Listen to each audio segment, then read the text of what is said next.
Is that a general thing? Like, well, I would think, or I guess the Welsh I thought were like proud to be Welsh. Oh yeah. Oh, you can be proud to be Welsh, We are. but the place is a fucking shithole. Okay, gotcha. The place is dog shit.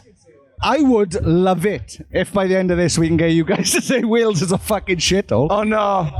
Too many fans there. Too many fans, and we would be lying. I mean, we've had such a true. wonderful Yeah, you've had a time nice there, time. and it looks like beautiful country to us. Living there is a different thing. Yeah, so, it is. Yeah, it is.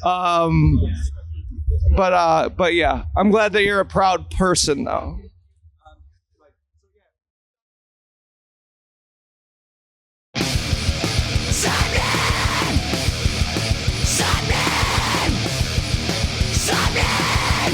You're listening to Sappenin Podcast. Sappenin! You are listening to episode 340 of Sappenin Podcast, presented by END, also known as Emo's Not Dead, featuring myself, Sean Smith, and my good friend Morgan Richards. Yes, it's me, Morgan Richards, and do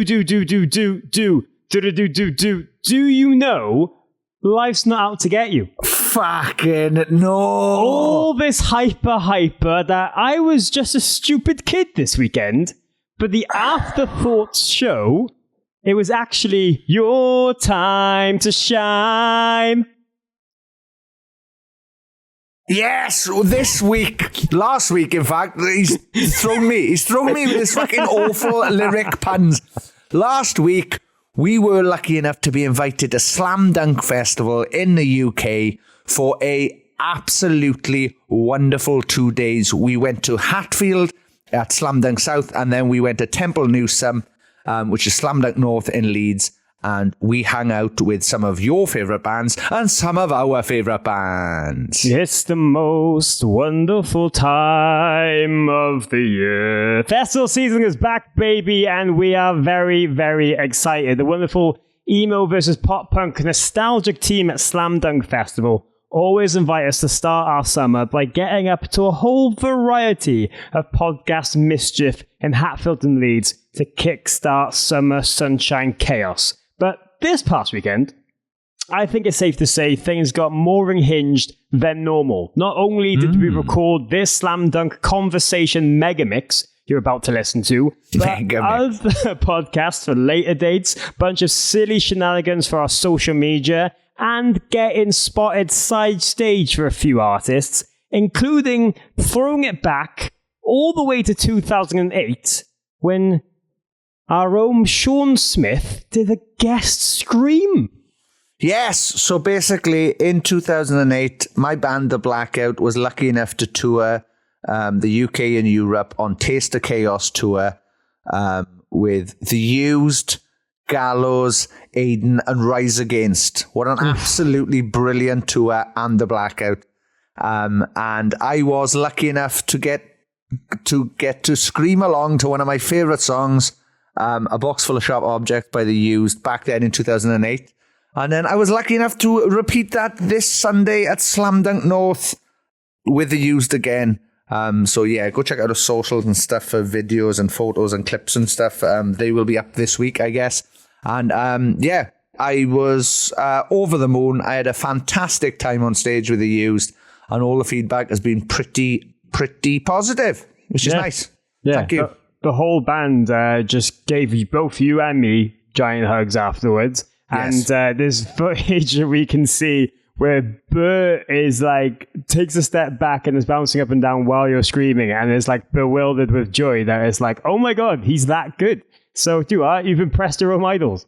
Yeah, it was like they completely forgot about 2008, which I wouldn't blame them. It was fucking ages ago. It was 17 years ago. That's mad. There might be someone listening to this who might not even been born then, which is weird. But yes, it felt like a potential Make-A-Wish.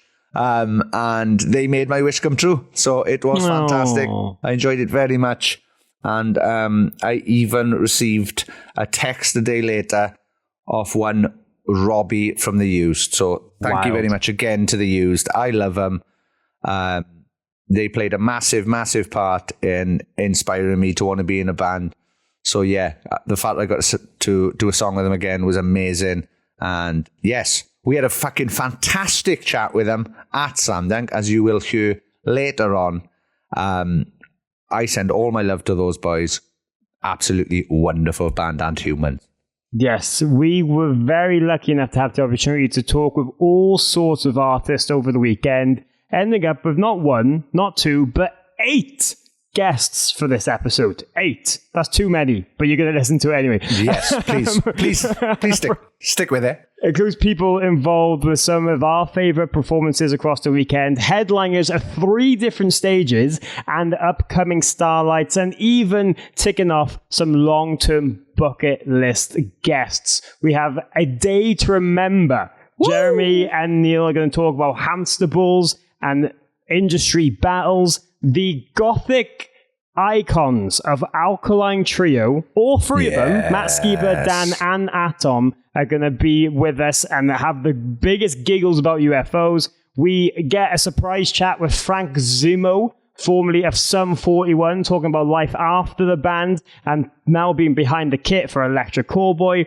Sweet Pill are someone who we had loads of requests from when we said we were going to be at the festival. They've just signed to Hopeless Records. They opened up the main stage and had a great reaction. So Zaina's going to come on and talk all about that. And then we're going to get some conversations with some classics of the podcast, like Neck Deep. Ben and Matt celebrating the fact that they're going to be touring Life's Not Out to Get You later on this year. The boys in As It Is, Patty and Ben, get to just joy off the fact that they are back together. Finally, this massive reunion after all these years.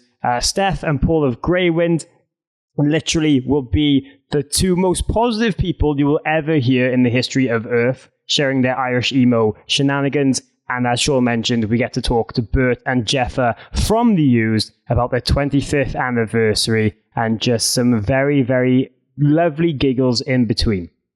Yes, it was a lovely weekend of seeing people we hadn't seen for quite some time and, rekindling relationship. And like you hear, the last time we saw The Used was on the Emo's Not Dead cruise this year, which was one of the best experiences of our lives. And they're going to be headlining it again in January 2026. Head over to emosnotdeadcruise.com for your last chance to get yourself a cabin and watch them along with Silverstein, Dance Gavin Dance, a whole lot of acts you would need to be in Miami to go and see. And then also you can head to emosnotdead.com to get some coffee to cure your post-festival hangovers and look cool with new lines of garments and everything in between. Yes, and clothing. I know you just said and garments as well, but I was just about to say and clothing. Yes, I wore a Emo's Not Dead hoodie on stage with The Used, and it wasn't planned. It just happened. So, yeah, there you go. Serendipity. It was meant to happen. It was fate.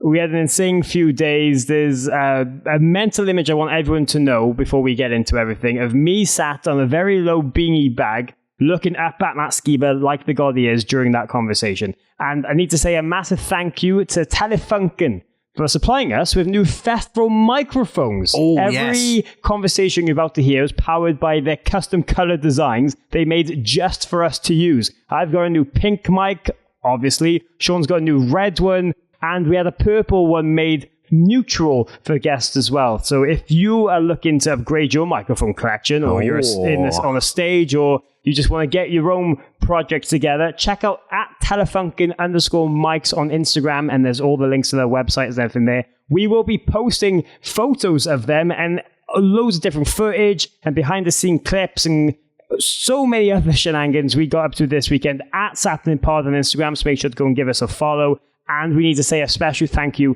to our Patreon page, because at patreon.com/Sappenin is the best community ever made. They got together at Slam Dunk. We had a wonderful photo shoot taken by Sam Strutt, who I need to shout out. There you go. And the joy on your face, in particular, just seeing so many people in Hatfield get together, meet up, and go and enjoy the festival.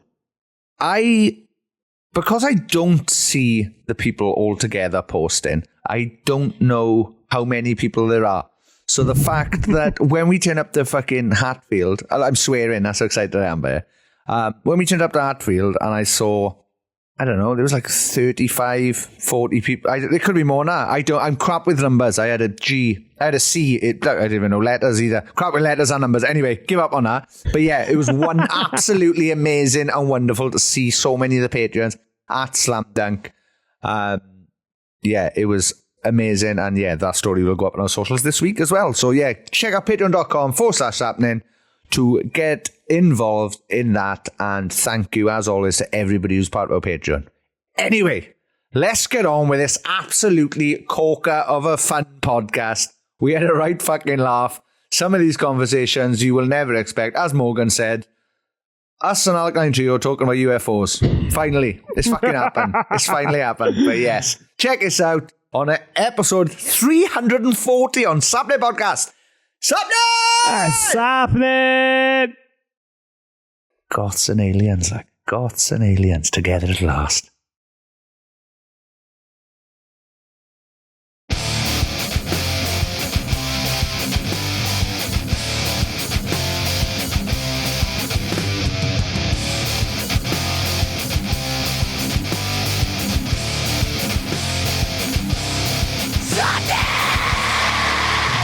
Sappenin. Yes, we are joined right now by Slam Dunk headliners. Oof. The fantastic Jeremy and Neil of the brilliant A Day to Remember. Hi. How are you guys? We're doing great. Thank you for having us. That's okay. Our pleasure. Anytime. Literally anytime. So just give us a call anytime you want to come on and we can just have a chat. But yeah, how are you finding Slam Dunk so far? Have you had a chance to look around, or is it straight to the press tent? No, we got here right as Movements was playing their last few songs. Walked up, saw a bit of them. Walked over, watched a little bit of Heart Attack Man. Then we watched Starting Line. Yeah. Nice. And just catching up with people. You know, like everywhere I turn, there's somebody new. I didn't even know all these guys were playing today. Like, this is amazing.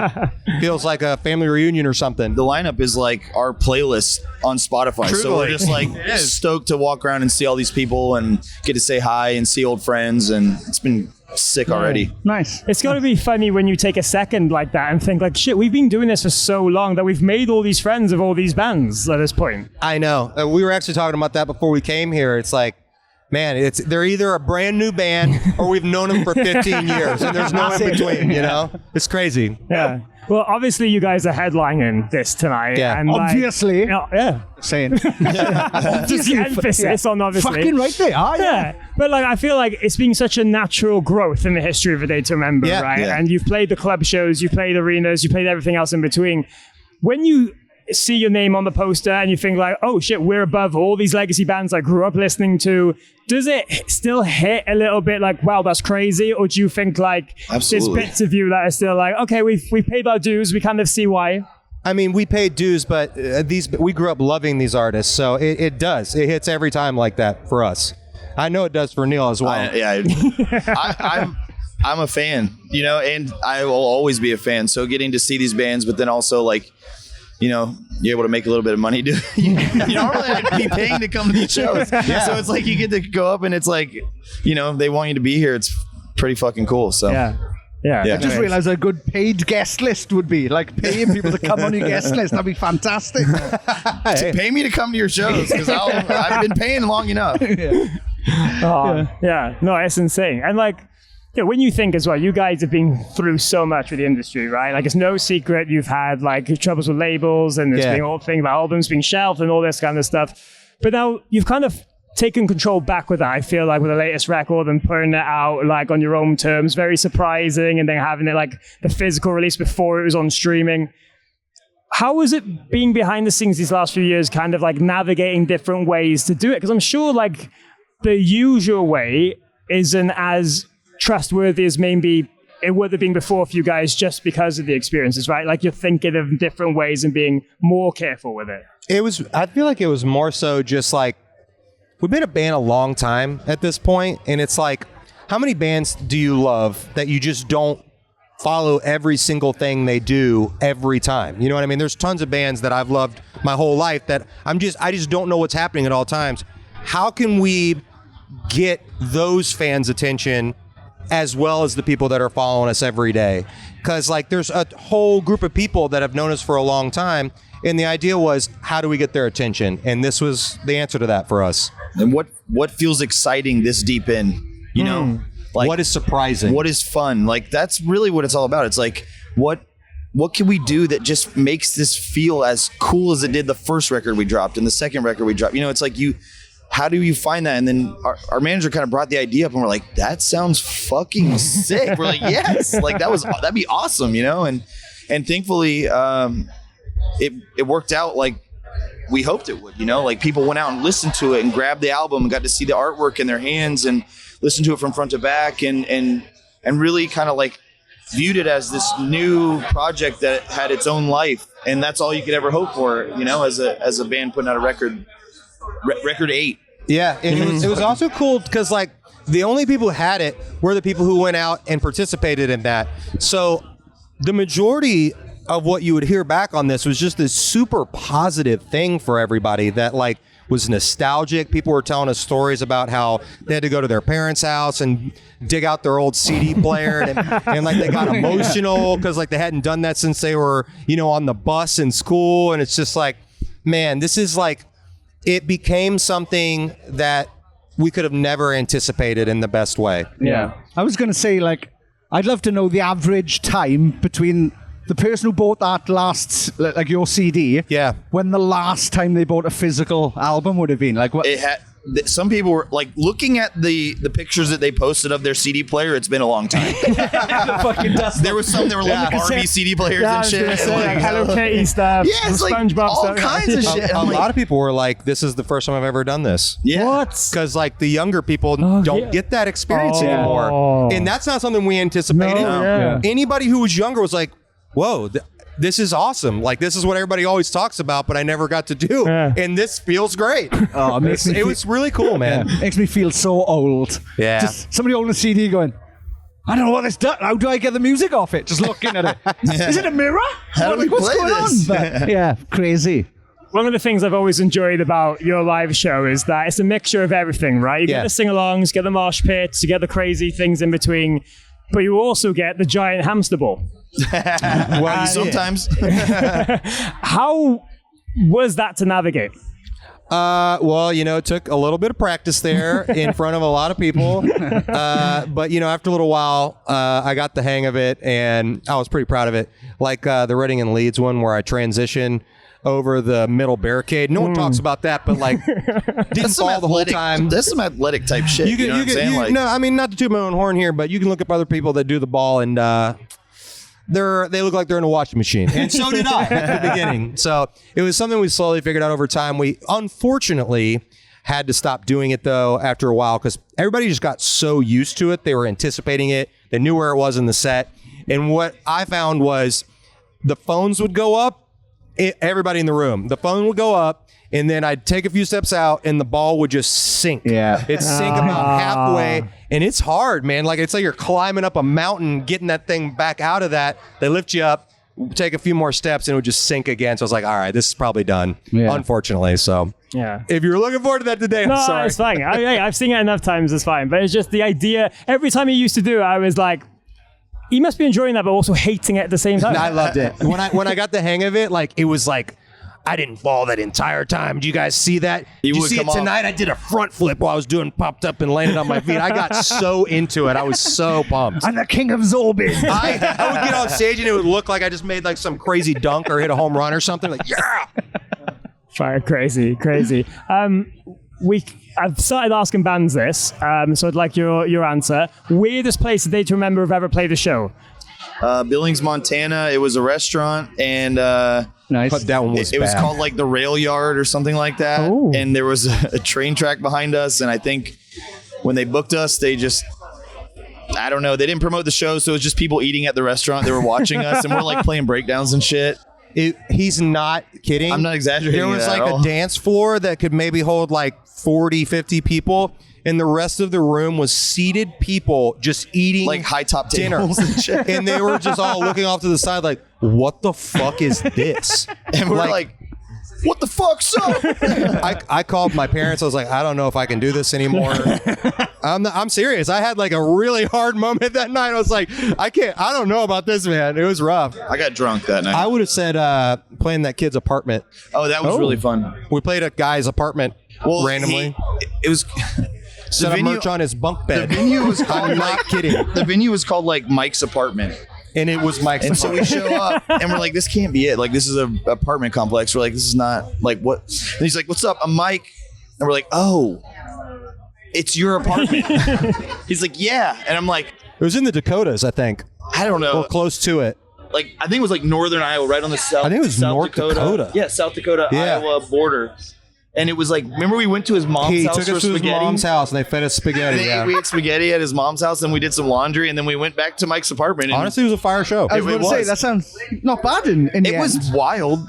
We were young enough to where that wasn't depressing at the time. Yeah, so so it I was about to pretty say, cool. was that so? That wasn't booked through like a booking agent. That was you guys. I think it was. But it was But our also the friend. booking agent was our friend, yeah. And had never been there. Who was on tour with us? and his name was Mike, and he just had an apartment. But yeah, right. Fuck. No, Crazy. he actually, his name's JJ Kasiri, actually, and he went on to do really well booking and is working at a big agency Wow. in LA Started now. his own So agency. yeah, it's I crazy. wonder how many other shows he put on in Mike's apartment. That was I don't probably know. the last one. He did say we were the biggest band that played at Mike's apartment. Which at the time was not saying much. It was 80 people he shoved in that one bedroom apartment. It was pretty insane. Well, fair play to fitting that many people in a bedroom. It was cool. It was wild. But dude, thank you so much for taking the time. Honestly, absolute pleasure to speak to you. I'm so excited for the set. So many people are as well. And yeah, hopefully we get to do one of these again soon sometime. Let's do it. Thank you very much. Thank Cheers, you. boys. Thank you. Cheers. Thank you guys. Sappenin. Sappenin. Just out from a distance. Mama We are loves joined Sappenin bread. right now by one of my favourite bands, the Mighty Alkaline Trio. Yes. How are you guys? Wonderful. Yeah, we're good. We're happy to be here. Thanks. Nice. Thank you for being here. Honestly, it's a fucking absolute treat for everybody here. Cheers. Well, I can- that's nice. We're gonna. I can vouch for everybody. I literally went out and did a survey earlier, and they were all like, "If you see Alkaline Trio, tell them thank you." So, that was from everyone here as well. So, They're very welcome. Yeah. It's our pleasure. nice. Well, yeah. How long have you been in the UK? About 48 hours. Oh, really? Yeah. You That's quick enough. one. I know it's enough. Yeah. No, I mean that's not enough to. That's enough to be here to be ready to Oh, okay. ready to rip. You know, Over the was there any jet lag? some. Yeah, But, mine yeah. hit right away. Oh. Almost immediately, but was good because I felt fine ever since. Usually it takes a couple of days. It feels a little warped and warbly. And then like 2 days in, I'll start to feel kind of sick to my stomach or a little dizzy. I got it right away and got it out of the way. So I'm good to go Nice. now. No, Feel good. totally normal. Do you think the amount of times you guys have been over and traveled that you get used to it, but it still affects every time? It's the silent killer. It's not like the kind of thing that you just get used to because it's It's the time brain- zones. yeah. The brain, circadian rhythms. These are things that just once they're set in motion, like I don't know. Yeah. Yeah, and I think with age too, it just gets Harder. a little harder. Like it definitely hits me harder a little each time. I get jet lag going from Los Angeles to New York even. So Yeah. going all the way over, it's See, there's things you can do. So about a month ago, I started going to bed at 3 p.m. at home. I live in Florida, which is about what, 8 here. This has been really hard on his home life, so Yeah. please understand the My wife, very is, sorry, my yeah. wife The is just sacrifice that angry he's as all made. get out. But I'm like, I'm sorry, I got to go to bed because in a month I'm going to England He's and I been will in not UK be jet training. lagged. He called I'm it UK adjusting, training. and so yeah, I've been up, fresh as a daisy, ready to rip. dude, M does that. Time shifting. Yes, she goes to bed at she's not even paying attention. No, She I goes to bet bed she at like does. 6 p.m. or something so When that she she's doesn't getting get ready to jet travel? lag. Yeah. I'm like, I'll just get the jet lag. Yeah, We're talking about you time shifting, Em. Sorry, it's what? called. I'll give you this. We're talking about we're talking about jet lag, and I said Dan was joking around about how he goes to bed at 3 p.m. now so he doesn't get jet not a lag. I joke. was like, M actually does that. I do, yeah. That's But you have to travel a lot more than we do, so I get it. My wife got an app called Time Shifter. I'll kill Dan. Yeah. Called my An husband. alarm just goes off, and she walks in, and if he's awake, No, it's crazy. he's It safe. like reminds her like 5 days. She's getting ready to come over to Europe, and it's reminding her each day like when to go to bed, when to stop drinking coffee, Oh, wow. when to turn out the lights, and like each day it incrementally gets close as she gets closer to her trip. And I'm like, darling, just have a couple days where you're like a little out of sorts. And she's like, why? This is going to help. And I'm like, you're probably right, but it sounds crazy to me. It sounds even crazier having it described through you. And that there's an app for I it. think it's I mean, but I get it. That's just, I'd She's rather just get like, jet lagged. I want to get there and just be able not, I want to have limited days. You know what I mean? She's like, I want to be gonna ready to go. maximize the opportunity. And I'm like, that's cool. I mean, she trains for marathons. She's going to train for Europe. Yeah. It's true. She's training for Europe. Training for the But I feel like you jinx yourself doing that because then there's another variable that's going to come out of the shadows and the just flight get... itself and how much that messes with your body is a whole nother.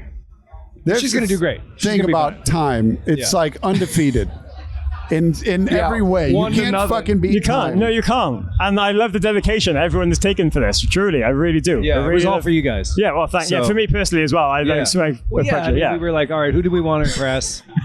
All right, there was a list, short list, but Sappenin was up there. I'm glad I made the list. I really am. Now, listen, a lot of other bands here today will credit you guys as a huge influence, right? For the work you've done as Alkaline Trio and all the other projects you've all been involved in.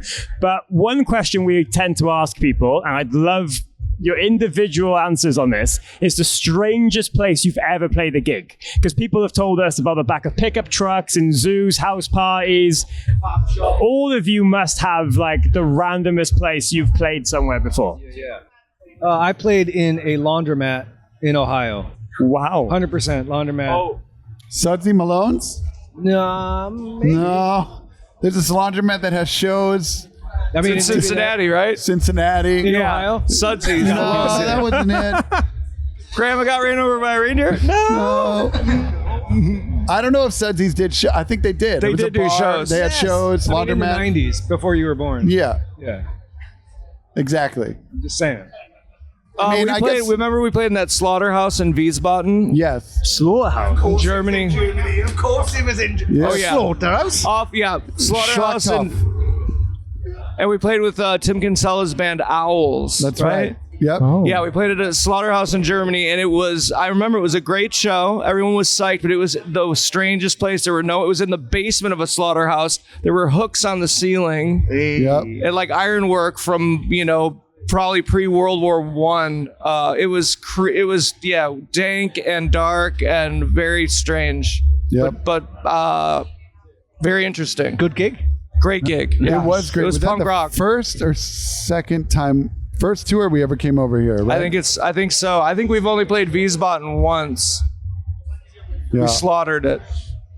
Was there a smell? Was that like a linger, or was it just? I don't recall. No, I don't think there was. I mean, Okay, it was good. like I think it had been shut down. Like okay. it was formerly a slaughterhouse, but it was all just cement and like ironwork. There Oddly was It was a enough, smell, but it yeah. didn't have to do with the venue. I was just going to the say, slaughterhouse. It was I think it was unrelated, and we said better was our van. not dig deep there. Let's not figure out what that is. Okay. Let's leave it unsolved, really. Yeah, probably. That's up there. That's up there with one of our best answers, though. Yeah. Slaughterhouse is it's very gothic. It is very gothic in a way. Yeah, Yeah. how could you beat what's this funeral home? Funeral Castle. But I mean, really, that sparked the idea when we did a whole tour of slaughterhouses the next year. So it was inspirational. Ah. You need a microphone with these Yeah, singers. that's Morgan level of puns. Yeah. See, Adam just said, "Oh, you guys were hooked," and we all laughed. Slaughterhouse humor. Classic. Kurt Vonnegut was kept in a slaughterhouse in Dresden True, it was. during World War II. Experienced the fire bomb. Boom. Thing is, we get history lessons as well with Alkaline Trio. I'd like this. I like Literally, this. yeah. Yes, Yeah. you'll get a Anything you bunch. want. Stick around. What else you guys like? You like history? You like books? UFOs. How do you guys feel about UFOs? Oh, we've been talking about very UFOs. interested. Pretty much all we've talked Fast. about since we got here. Yeah, It's a hot topic. there's been a lot of stuff coming to the surface, no pun intended, recently, and by some like really smart, like nothing to get, like high ranking, high security clearance people talking very matter of factly about crafts and beings from other planets that it's interesting that like something like Roswell has been made to sound so crazy and like a conspiracy theory, and it turns out it's all true, supposedly. So yeah, we do talk about it quite a bit, and I think everyone is kind of talking about it now. Like it's a real thing. What's the UFO scene like in Wales? Well, the thing is, there's just a lot of weird things to see in Wales anyway, isn't there, really? Like, I mean... some of the it's people. just- Some of the people. And you go, is that? It's just a Welsh Oh thing. my God, the reptilian! Oh no, it's just somebody from Swansea. Oh no. We had one in Wales. It was called the Penturk incident, where a woman went out to a field and a big black triangle just fucking turned like what's the word I'm looking for? Just turned up. Ascended. No, just appeared. Just appeared. And then some things came out the top of it, came over her, went red, then went green, which are into UFOs. The red is when they attack.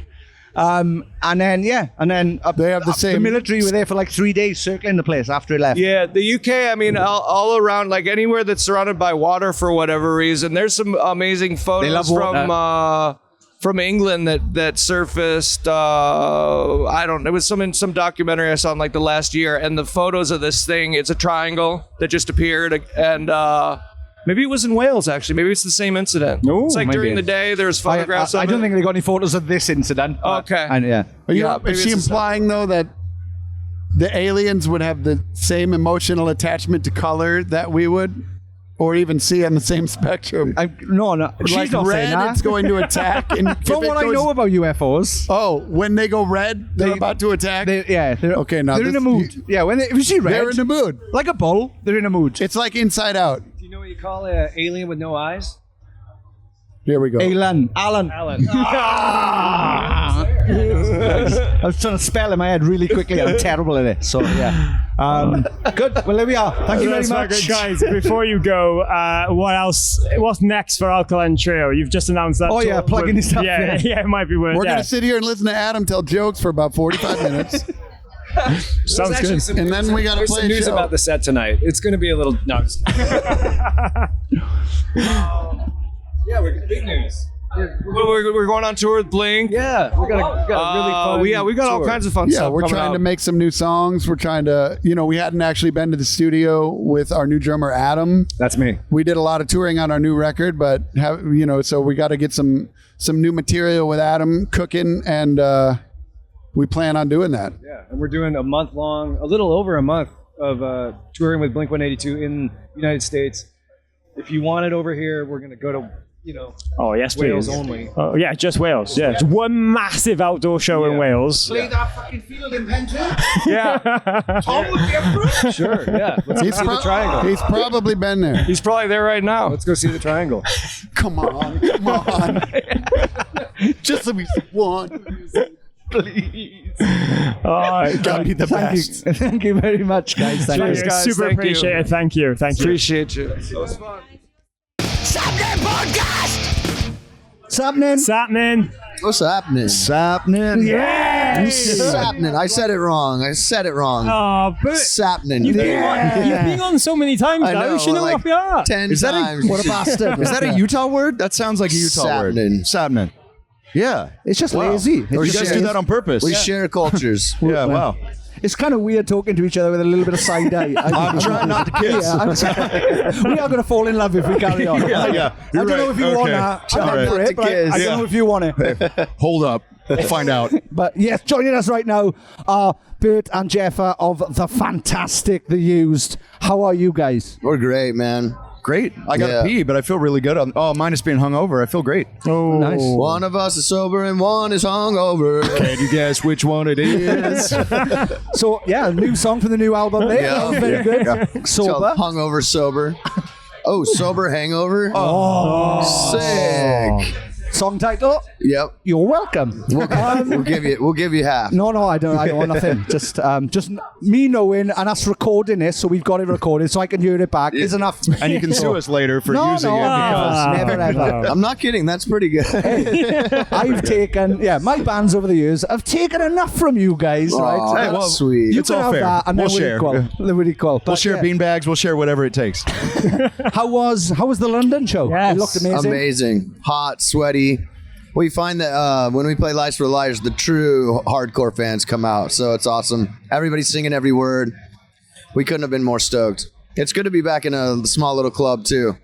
Yeah. Yeah. It looked fantastic. Yeah, it looked was so much fantastic. fun. Hot, sweaty. It was great. Yeah.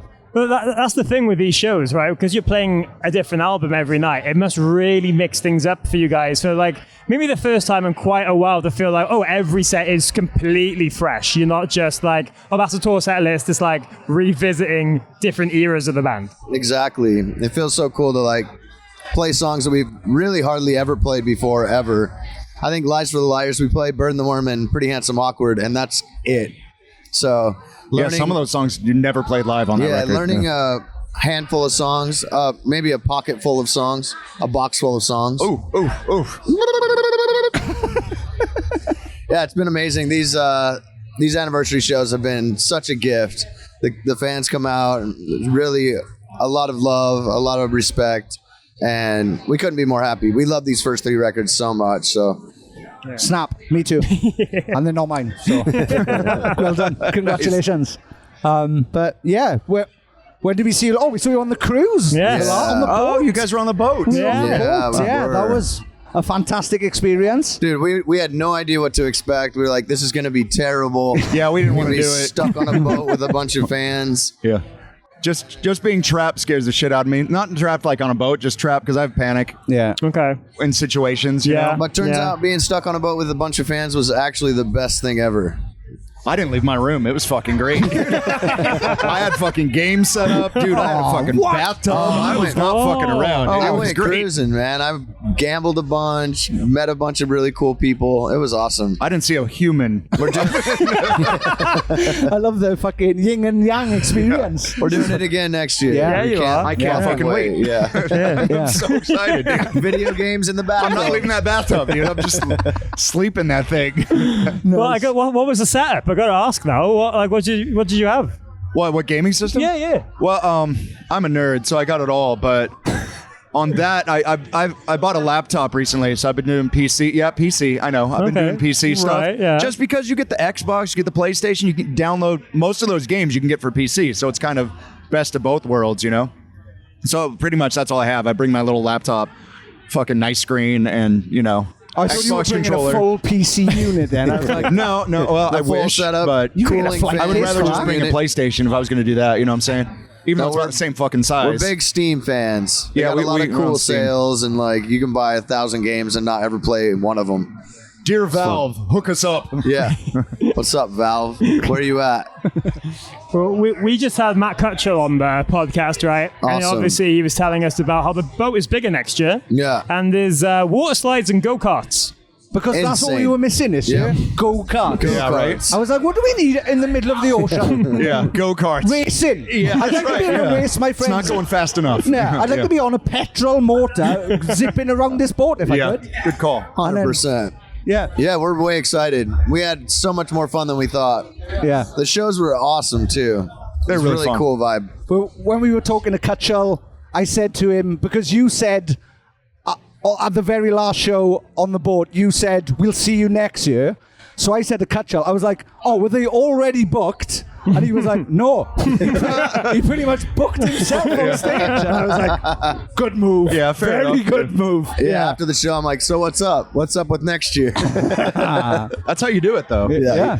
Got to force yourself in there sometimes. We were having so much fun, though. Yeah. It was fantastic. Like, everybody loved it.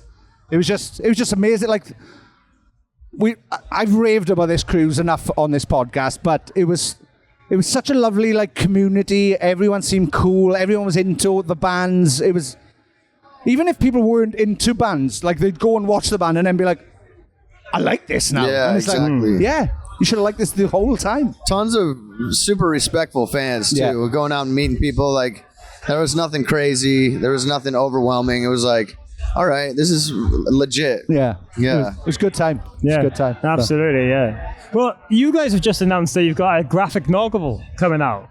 Yeah. All That I've Got music video kind of did an expanded prequel, postquel, Yeah, expanded Still working universe. I like the post school the most.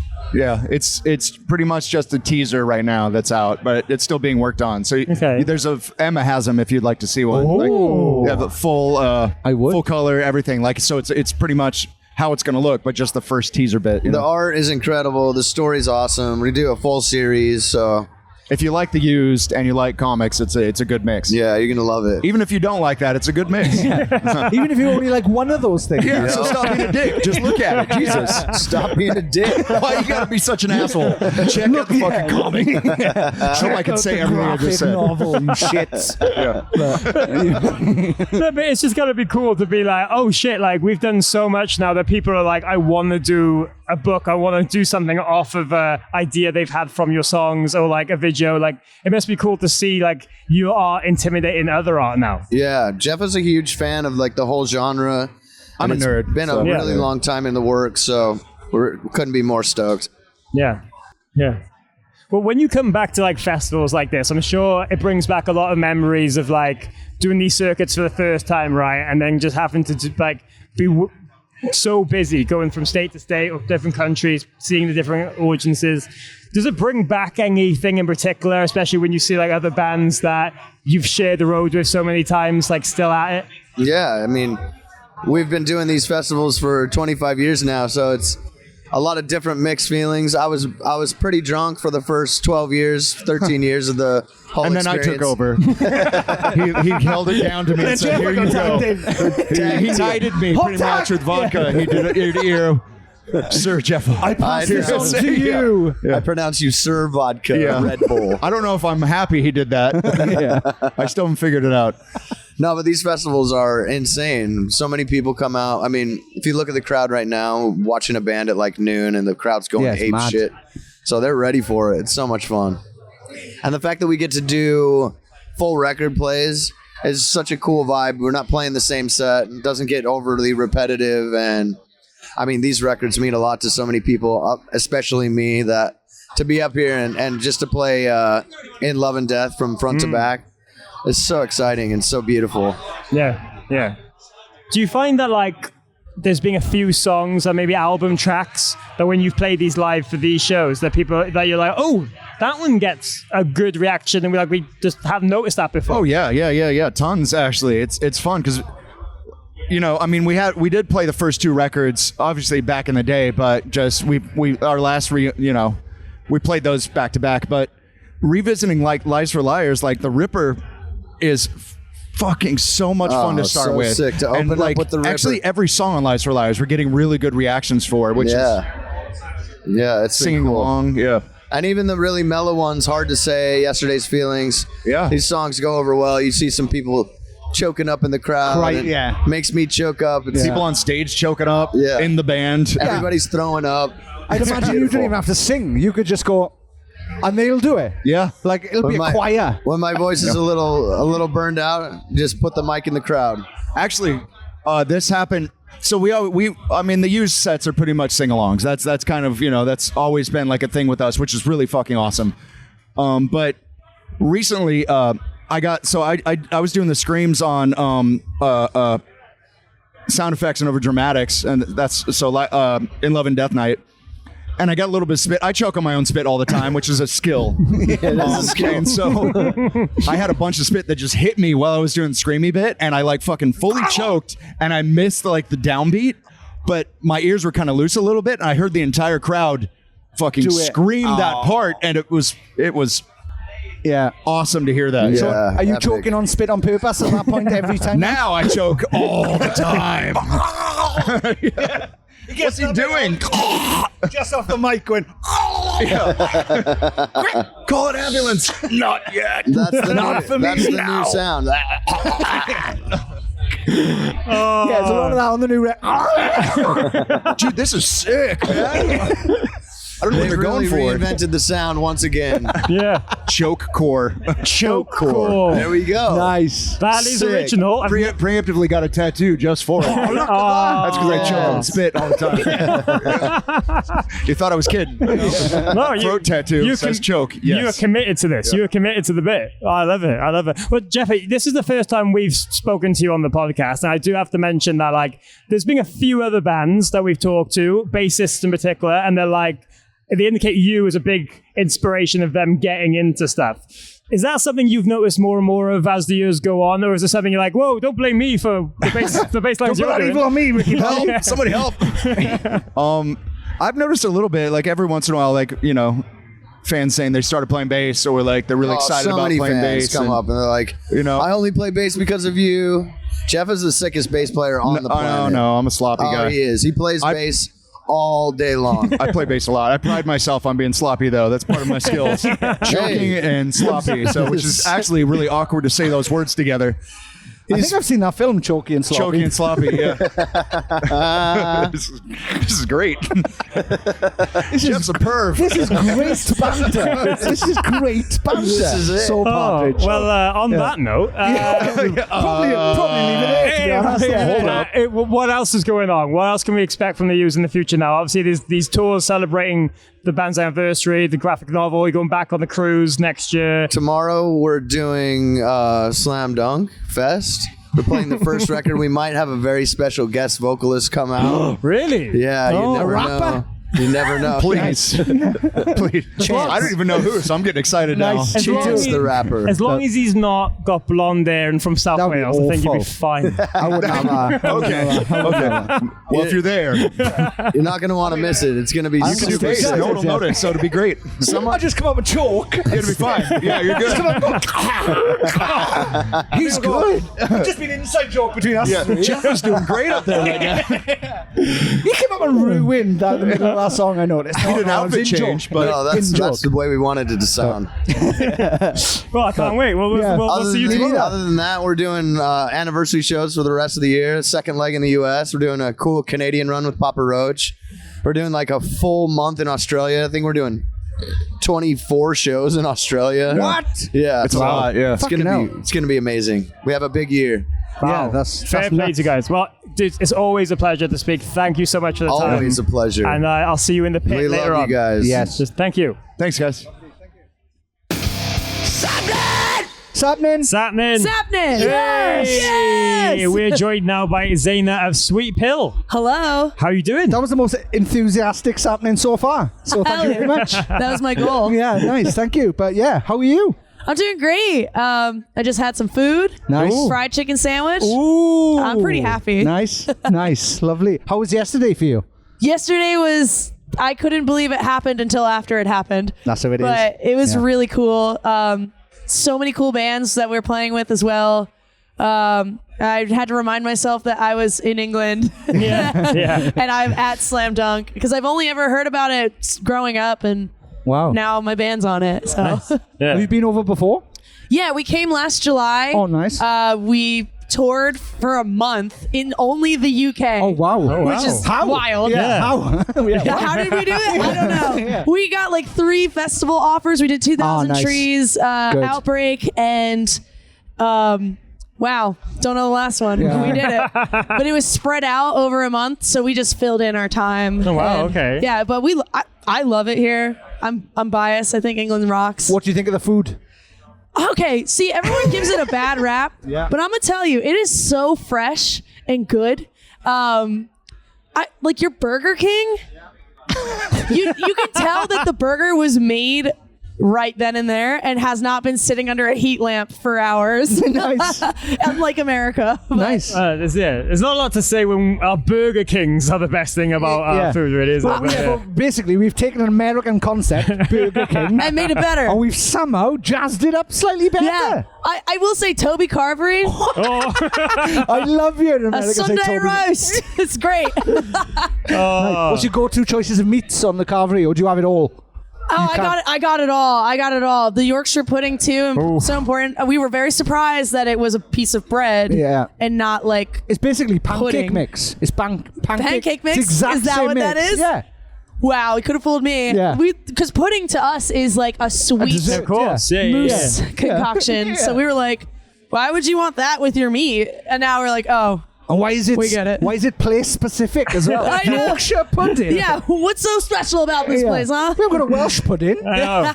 You don't. Yeah. It's making me hungry now. Yeah, I sorry. haven't got Sorry. food yet. I haven't food yet. But I think there's been a lot of hype about Sweet Pill playing this festival, right? Really? Over the last couple of weeks in particular, you guys opening the main stage and stuff.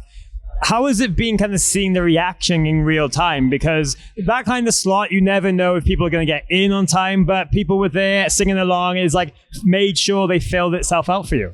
Yeah, you said it, because we had no idea who was going to be there first thing in the morning. I mean, even just getting in and parking your car and making sure you get in time. But there was quite a few people. And not only that, we heard them singing, which blew my mind. It's like a shot in the dark. You have no idea, like, do people like us or do they know us? It was a great experience yesterday. Today was like equally as good. We were very humbled and surprised to find out, you know? If you had to pick, sorry to do this, if you had to pick one, north or south of the slam dunks, which do you think is better? Am I going to offend people here? No. Yeah, it depends who you both say, I guess. All right. They were both equally as good. They were great. I will say, yesterday at South, there was a little more people. Nice. Yeah, that's fair enough, yeah. But it is pretty nice here with the hills That's and true. the open space. Yeah. And we were driving in yesterday, and we kept driving into private property by accident. So, oh, no. Yeah, we Just were a like, random farm. and then we saw like a castle-looking thing. We're like, where are we? What's going on? Yeah, we've gone all the way back to Orlando. We've gone too far. Yeah, I know. Look at that castle. It's not pink. But this is a time in the band's career which is really exciting, because it's like when everyone's really discovering you, right? And especially internationally, overseas, and whatever in between. Like, is there anything you've noticed that people seem to say back to you when they're like, oh, I found this about your band, or like I found out this is something I enjoy? Is there any like little nuances you're like, oh, that's interesting that people pick up on that? Yeah, a lot of things people say about us is that we're like that nostalgic itch that they wanted to be scratched, but it's still new. So a lot of people say like, oh, this is like everything I listened to growing up. And I'm talking about like the older fans. Everything I listened to growing up, but like new. And I think that's a major compliment. You know, especially like in the emo world, it's gone through so many iterations, so many waves. And I think for us, people just say they get that hint of nostalgia with us, which I'm like, awesome. Nice. We're not trying hard for that, but it just is happening. So I guess it's what we listen to. It's got to be a sign of good songwriting, really. If people are like, well, this, you know, reminds me of the good days when everybody wrote fun. Like, not that people don't write good songs.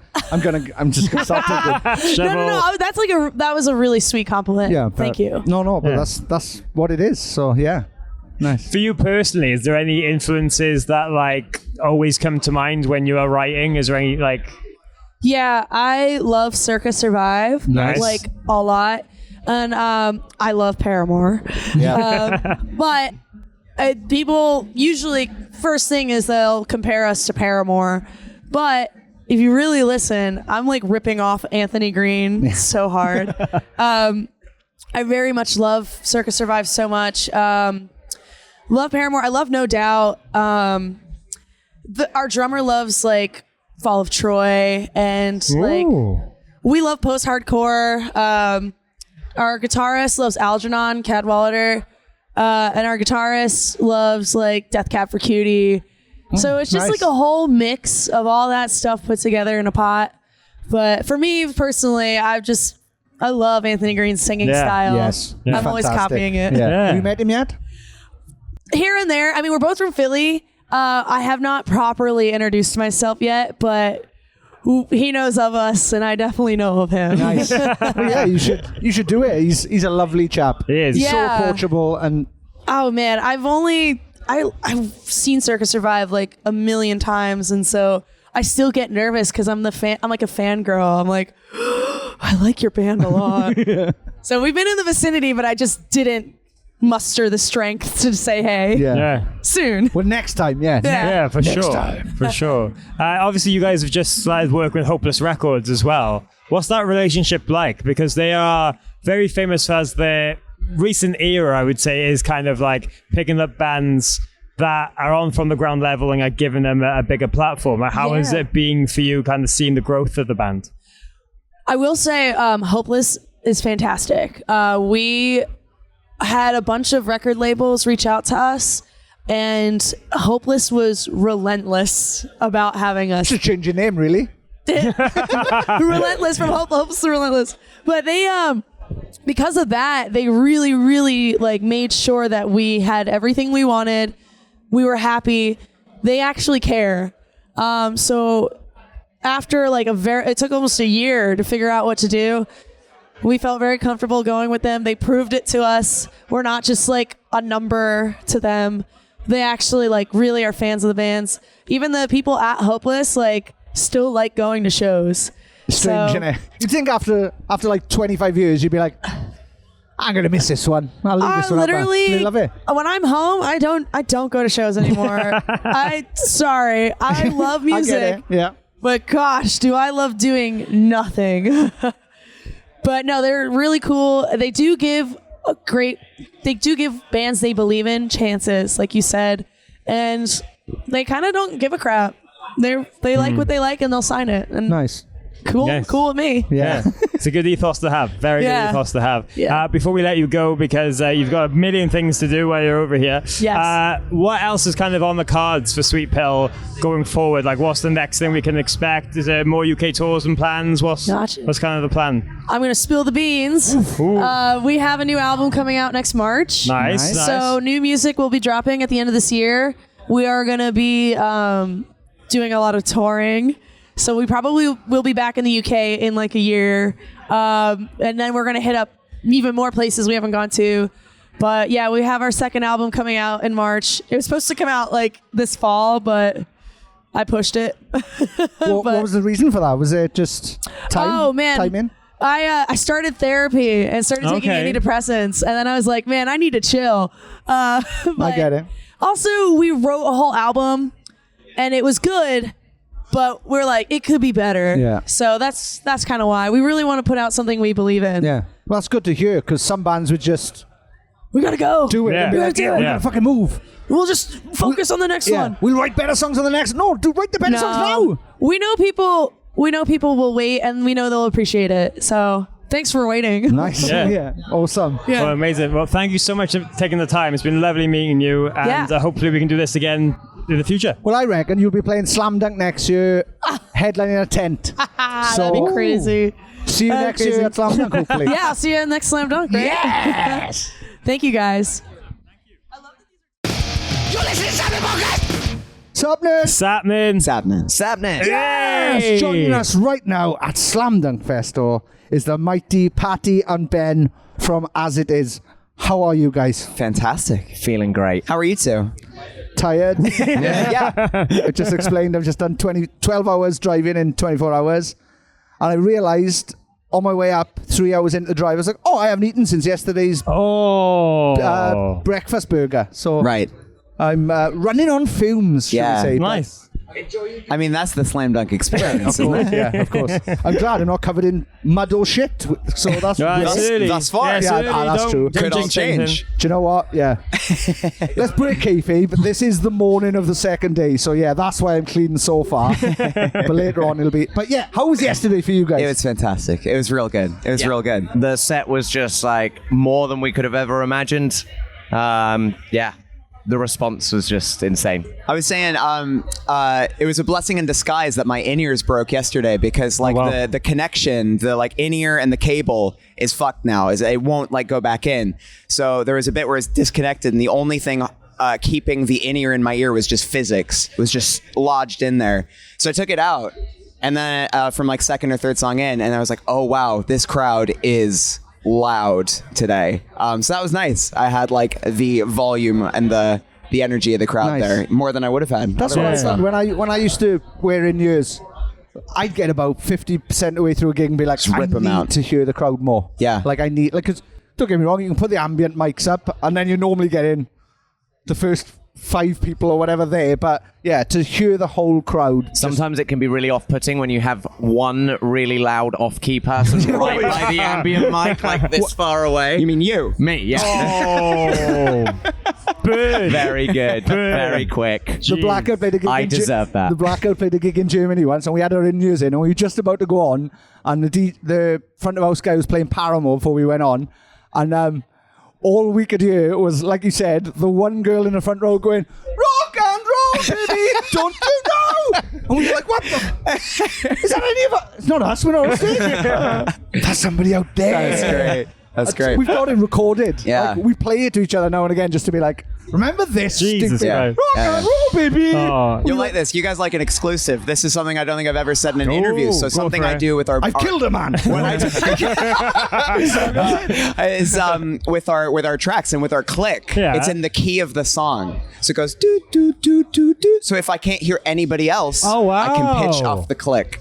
That's That clever. is That's very smart. smart. For the That's very aspiring smart. musicians out there. Yeah. Pitch off the click. Do your Very clicks clever. in And the then key of the also, song. it's really important to have like some hype bits before. So before the set starts, in our ears, it just goes rock and roll. It's just a Logic MIDI instruments. It's just a guy going rock and roll. Brilliant. That's So great. keyboards from school. DJ. Yeah, DJ. yeah, exactly that. Yeah, literally. Rock and roll. But guys, there's been such a build up to this weekend, right? You've been on the podcast just a couple of months ago talking about getting back together, and there's been so much love from people wanting this to happen. But the build up compared to it actually happening can be two very separate things. But it seems that, like, you know, the London show you did and then yesterday in Hatfield exceeded all expectations of a reunion as is. Yeah, we're very grateful that people are still here and people still care. I think in a world that's so fickle and moves so fast, and you know, attention spans deteriorating and stuff. It's we feel very grateful that we were able to like disappear for a few years and go through some shit and come back, and people are still like here for it and interested. And I think my biggest takeaway from yesterday was just like, because obviously it was the 10-year anniversary play, it was just like, oh shit, like I hadn't seen like that many people singing like the songs for quite a while, and to see that they still resonate with people, means something to people, it's just like more than I could possibly have imagined, especially when we first did the record 10 years ago. And I anticipated like it was going to be really special for us to see our fans again, for the fans to see us again. Yeah. What I didn't necessarily expect is for the fans to see each other again. I mean, like we played the Brighton show. I don't think there was a single person from Brighton apart from us. Like people came from North America, Australia, most of Europe, Asia. And they hadn't seen each other in years. And it was so cool seeing everybody back together, like a family reunion. There's been 2 proposals. Whoa. Yes, someone In got 3 engaged days. during dial tones yesterday. I thought it meant to you. I've been asked to get married twice. But to get but yeah, that's. Yeah, no, someone got engaged during dial tones yesterday, which was great. I offered us you didn't know, I offered us to play their wedding. Oh. So you need a wedding band. Guess I'm doing that. So yeah, I mean, there's more money in being a wedding band was than about an to actual say- band. there is, I was about to say, So you know, the boys in Kids in Glass Houses, after Kids in Glass Houses parted ways, a couple of them did a wedding band for a couple of years called Chaperone. Where they did like Prince and, you know, all the covers. People great. wanted a wedding. And I'd imagine they were probably getting It's good quite fun. a bit of money as well. Definitely right. I don't think I'm good enough to be in a wedding band. You have to be able You to are know. now. You said you signed up for it. Yeah, but just playing as it is songs. I don't know. I can't be playing Purple Rain, shredding the solos to all those just like gonna- Prince classics. You're going to have a drunk uncle going, "Play Total Eclipse of the Arch." Fuck you, you're getting dial tones. Yeah, Doctor again. Oh. But yeah, it's been awesome to see the response of you guys coming back. Yeah, it's been so good, and like seeing people getting hyped and pumped for it. And yeah, so what's the plan next? What are we? So we just announced we're going on tour. We're going to take this out to a few more cities. So UK in September, America in November. Yes. And then see what happens. But essentially, we're back for good. So you know take that. We're not gonna fuck off again. And what was it you said yesterday? I don't remember I don't anything know. I said. I'm never leaving this band ever. Forcibly remove me. So there'll be things that will happen in the future. Oh, nice. But you know, we're taking it at the nice pace, sustainable pace. I think it's important. Like, we've had such a blast the past like three shows this weekend, just like us being back together, and I think it's translating. If there's one like common comment that I've heard from fans. It's like, oh, you guys look like you're having a better time than the last time I saw you guys. Like towards the end when it was all coming off the hinges, you know? So it all the way up. That translates, I think. You can't, however hard you think you can be like, oh, I can go on stage and I can fake a smile and whatever, and they won't know that I've just had a breakdown before going on stage or whatever. Like you can't fake that shit. You can't fake genuine happiness on stage, and that's just what it has been. It's just pure joy. You couldn't even sing the first verse of Dial Tones. You were crying so much. It's really special. It's really, really nice. It. But the thing is, it's not even just like you guys getting back together and celebrating this. You've had some guest appearances last few days as well, and like even that Rome part, the guys coming out and doing that, like that must have been a whole thing of like, oh, we are getting other bands back together as well. Fingers crossed. Fingers crossed. So we have over the past few days we had Rome, and then yesterday we had High Regard, who had opened the 2 warm-up shows. We had Mikey from Mallory Knox, Joe from Beauty School, Ray from RTO, Noah Fince, and Toby from Trash Boat. We were trying to break the record for the most amount of guest vocalists on stage at Slam Dunk. I don't know. I need to check with Ben Ray. Surely you fucking have. Like, what other band has ever had more than 2 or 3 guests? Yeah, I don't know. Different songs as well. Like And the thing that felt really special to that, and I didn't even realize it at the time, it was actually something my dad said to me after the show. He was like, you know, you're doing a 10-year anniversary show. You guys could have made that like super self-indulgent and like selfish and whatever, and you guys like shared it with people, and like it was like, oh, this whole thing, the scene is about community and like bringing each other up, and that's how we support each other, and that's always been really important to us. So yeah, it was really nice to like share it with, you know, like Toby. We've been touring with for like 10 years, you know, and then newer bands that we only played shows with the other day that we believe in. So it's really nice. To just be able to share that moment with people as well. For sure. Yeah, well, there's a lot of love in the air, and that's what we just really love to see. I'm glad you guys are enjoying it. I'm glad it's going well. And yeah, I'm glad that there's just so much more on the horizon. So much more. Yeah. So guys, thank you for taking the time. Always a pleasure. And I'll see you in the pit to sing along later. Yes, sure will. See you there. Awesome. Topless in the pit. Nice. Thank you, boys. Sappenin podcast. Sappenin. Happening. Hey! We are joined here at Slam Dunk Festival by Frank Zumo. How are you? I'm great. Day 2, let's go. Slam Dunk. Yes. How was day 1 for you? It was really fun. Nice. You know, I had played this festival coming out of COVID with Sum 41. This was our first festival back. And coincidentally, Electric Callboy played as well. But their drummer was ill, so they had a blow-up doll on stage. So now they're headlining, I'm back. So it's a bit of a full circle kind of fun thing. Was it hard to replace the sex doll? I mean, that's probably the hardest gig I've ever had to replace. You know, that's definitely up there. Yeah, he's one of the greatest drummers of all time. That sex doll. Very attractive. No, but how is this like period being for you? Because obviously, like the end of Sum 41 was so busy and so well documented about really taking it to that next level one last time, right? And then I'm sure when it's winding down, you're realizing, oh shit, like this ending, what's next? And then like these Callboy shows have come out. How has like that transition being, and how is this period post Sum 41 being for you?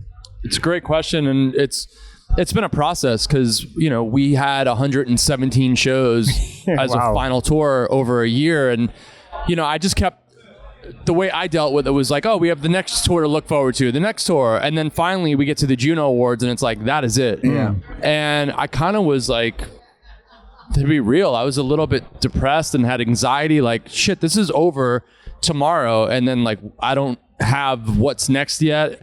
I'm okay with it, but I'm a little scared too. It was fear. It was kind of all the emotions. And I was like, I went to bed and I woke up in the morning and had an email from Callboy saying, will you join us for summer festivals? And I was like what timing? And it's also because the seed was planted in Australia where, you know, I got the opportunity last minute to fill in for these guys, which was another unfortunate situation. Sum 41, we had to cancel a whole Australia tour. We got there, shipped equipment there, flew band crew, and then day of show 1, Derek has a full-blown pneumonia, so canceled. And, you know, again, I was like super upset because I was like, we came all the way here. We want to, for the fans.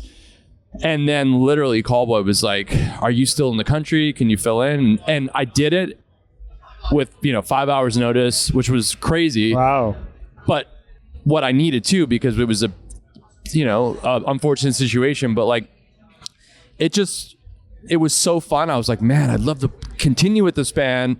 So, we put it out in the universe and here we are. And I mean, the last thing I'll say about that is like the one thing I was really upset about was missing festival season this summer because it's my favorite thing as an artist. Yeah. There's nothing like European, UK festivals in the summer. It's something I've been doing forever and I was bummed. And now that I get to be here and with Electric Callboy is such a festival band. So it's just, I couldn't help last night. I was like smiling the whole show. It's just, it's so fun. And like, I need this. I didn't realize how much, it's just part of me.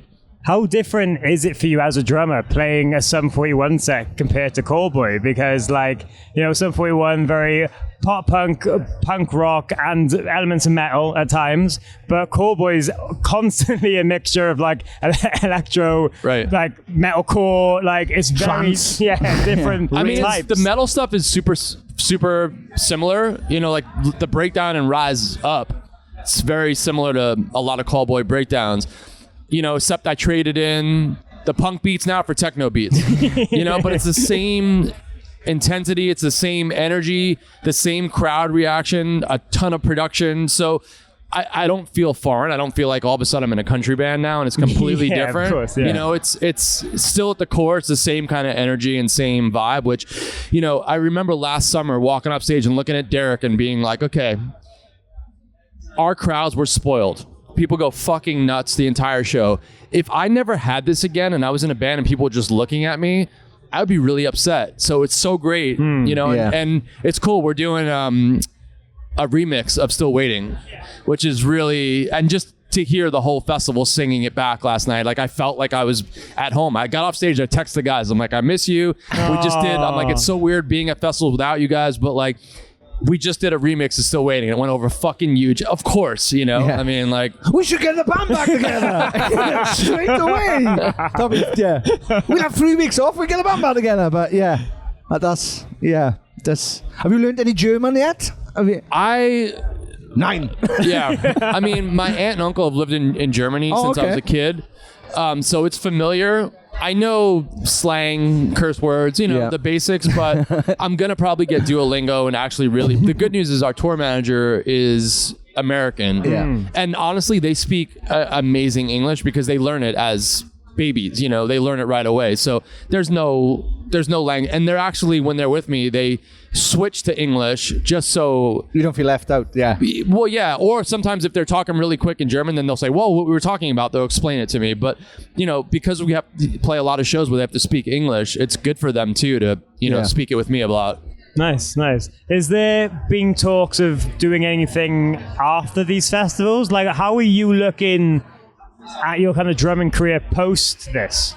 Yeah, I mean, right now it's like, let's just, as every band is a marriage. And we just played 3 festivals together and we were in and out. It wasn't like so much living together on a bus and all these things. So it's like one thing at a time. Let's just do this festival season. Let's live together and then let's have a conversation, when it's done. But no plans. Like we're just in the moment right now and enjoying festival season. I've got on our breaks, I've got other personal things, workshops, and I'm putting out a book in the fall, so I'll be promoting that. So things are busy, but also trying to have a healthy balance with family life, which is what's great about this run is there's a lot of breaks. So like I go home tomorrow for a week, then come back for a month, then go home again. So it's like a lot of that, which is good for the family instead of like our final Sum tour was like 5 weeks at a time being gone. So this is a lot after what I just went through with being gone. I've got young kids, so it's good to be home on the breaks now and have family time. Nice. Yeah, but best of both worlds, really. 100%. Yeah. Well, we tend to ask bands this question quite a lot, and when we've had Cove and Brown Sound on, we asked them this. The weirdest place you've ever played a gig? And I mean this in terms of like people have told us about coffee shops or back of a pickup truck or a zoo. You've done a lot of different styles of drumming for a lot of different artists over your career. I'm sure there's been random places where you've turned up and gone, really? This is the venue? Yeah, you know what? I always like just go off of the first thing that pops in my head. And the first thing that comes in my head, I don't even know if I told the story. It's pretty crazy. So when I was like straight out of high school, I was in a cover band where we played all, we actually played some 41 songs, funny enough. Wow. And we had a gig that was like it was a private party, but it was at someone's house, like rich person's house in somewhere in New York. And we're loading in and I'm carrying my drums and I'm walking past like the window that I could see into the living room. And there's naked women giving dances. Okay. It was a bachelor party. We played a bachelor party and there were strippers naked everywhere and it was wild. Sounds quite nice. That was probably the weirdest, most wild show of all time. Yeah, that beats mine. Mine was in a bull ring. That's it. Like I played a bull ring once supporting Linkin Park and I thought this is very strange because like normally this is just a theatre of death. Yeah. But now there seems to be music here. Yeah. But yours beats that. Yeah, quite a bit. Yeah. Quite a bit. Strippers every time. It's better than It was a Motley Crue music video come to life. Nice. Very much so. Very much so. Well, dude, thank you so much for taking the time. It's like really lovely to meet you, and hope we'd love you to come on and do like a full episode with us at some point in the future. Yeah, maybe for sure. Yeah, we for sure. Yeah. I know Callboy's doing like Ali Pali in London. That's true. And I'm sure. Regardless, I'll be over here for something at some point as well. Lovely. Amazing. Yeah, that'd be fantastic. Love Thank to you. do something. Awesome. Thanks, guys. Sappenin. Yay! We're backstage here at Slam Dunk Festival and we're joined by Neck Deep. What's up? How's it going? Sappenin. Yeah, how are you guys? Good. Yeah, been busy, very busy as always. Just got back from Japan and Asia. Nice. And Australia. How was it? Sick. It was really great. sick. Of course it was great. Oz is kind of, it's like the UK if it was always sunny and everyone was happy. I've always said it's 50% England, 50% America. That's Kind what of, it yeah. feels like. Looks like You America. said that. You said that, yeah. Yeah, it More looks like beautiful America. people. Yeah. But the food is above anything else. Yeah. Like, it's Food's just great, better than everything. Best sushi I've ever had is in Australia. Same. And I've been in Japan and I love sushi. How the fuck they do that? Yeah. Japan was great though. Japan was great. really cool. I love Supported Cold Rain. Oh, nice. And it was like just Japanese people are so reserved, but then they come into a show and it's just like a hive mind of let's fucking have it. It's great. And they know what to do as well. They seem to they've just got good taste and style. So even when it comes to like moshing, like we had the shows and they had a barrier, but they were letting stage diving happen. But there was no like I'm on stage and people freaking out and trying to hug you and take photos or just like they literally get up, fucking mosh, swanny themselves off the stage. Like all the mosh calls they just did perfectly. Whereas like here, it's like it's 50-50 sometimes. Yeah. Get off the stage, you grebo. Yeah. Mosh, do your little move and fuck off. I forgot this was about you. Yeah. So yeah, as per usual, Japan. Yeah, I with fucking the love it. with It's the class. amazing. Yeah, a bit of class. And then Philippines and Singapore. I've never been to the Philippines. Good. The shows are great and the sing-alongs are the loudest you've ever heard, but other than that, it's just a little like a bit overwhelming. It's intense. It's intense. Yeah. Intense. I think they do. We try and go out to Asia as much as we can. Really, like we do quite well out there, especially Indonesia. But it's definitely a different world that you've got to like adjust to a bit for sure. Having government escorts everywhere you go is just like different. We're the kings of the Philippines. Yeah, it's weird. It's weird. Yeah, it was Jordan from Newfound Glory was telling us about. They played over there in some massive dome. Yeah. They turned up and they were playing to like 6,000 people. No support. Just them. Same. That's what we did. Mad. Yeah. That's Well, fucking... not the dome, but no supports, just you. I mean, it's great. You're off stage by 9 in bed. Yeah. So it's good to be back there. Good to come have that as like a little sort of shake the cobwebs off and then get into it. But yeah. And yesterday's show looked fucking fabulous. How was it for you? It was good. It was good. We're saying 7 out of 10. Yeah, it was very Is what much we show said. 1, despite the fact we've just done a month. It felt like show 1, but show 1 of 2. Yeah. It was a 7. It was I think good. like crowd was good, and but I think just like rocking up and never seeing the production, and like we also played with a third guitarist for the first time. It's not that made it the seven, but it was just like there was a few new factors that were like we had fun though. Yeah, it was still fun, but I think it was also one of them just internally. You know what I mean? The crowd can be going mad, but like if you're not 10 out of 10 in yourself, you're like, oh, it was 7 out of 10. Yeah. So hopefully a bit better. But that's the thing. Being in the crowd yesterday and watching, it felt like, from that perspective, it was a big moment for you guys because, you know, especially during the part where you played A Piece of Me into December, the crowd went absolutely crazy. It felt like such a big heartwarming moment. Is it weird to like kind of reflect on like how far the band has come when you see all that and you're playing a song that is on such an early release and then going into a song that became kind of like a cult classic within the band's audience? It's like a weird like dynamic between everything.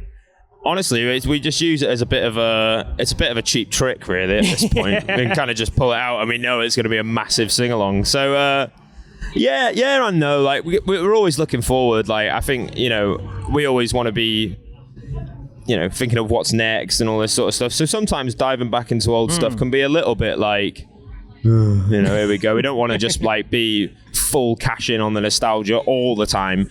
But when it's there and you're in the moment. And at a festival as well. It's a good, like, you want the great energy at a festival and you want it to be a memorable set and, like, it does go a long way. Yeah, and we don't crack that one out that often, to be fair. So when we do, it is nice, you know, it is cool. But very firmly focused on the future. Just put, like, new music out, thinking about the next record already. And so, yeah. But I was speaking to Jeremy from A Day to Remember, and it's like, as long as you've got 3 to 5 songs that are just always going to go down, you can do this for 20 years and have a good time, as long as you've got them in your back pocket. So, you know, even if like people don't like everything that you ever do, you'll always have those bangers that you can pull out and make a moment out of a show. So yeah, it was it's good to have them in the back pocket. Blackouts get done for. You didn't write enough bangers, man. Stupid pricks. It's hard. Yeah, it's hard work. It's never too late.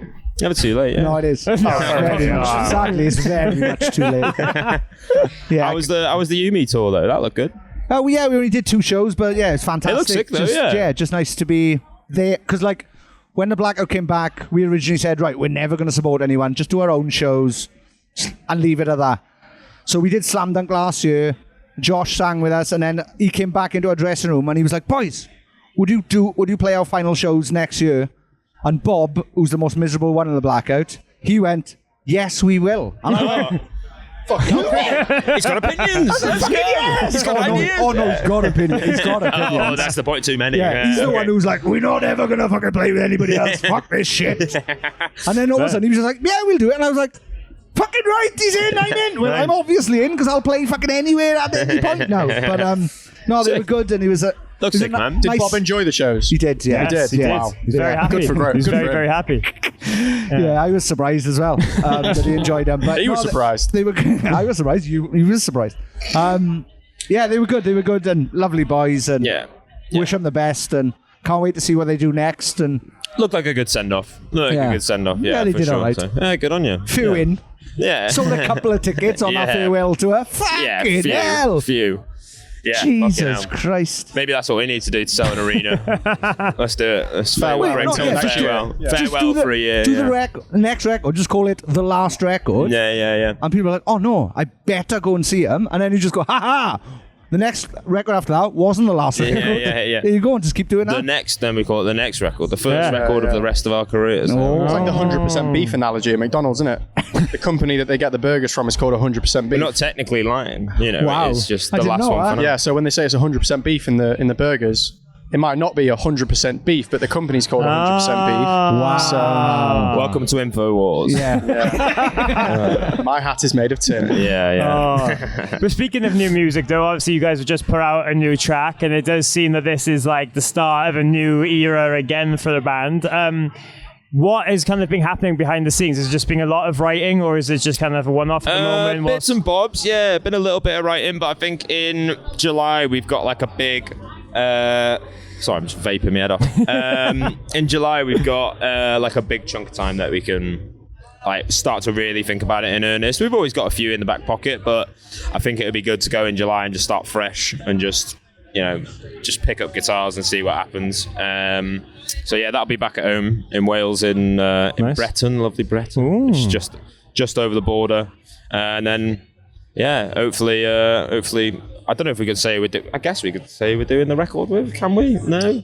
Yeah, why not? No. Yeah. no, we can't actually. Oh, it's too late now. Exclusive. Yeah, I think we're gonna go out and do it with Will Yip.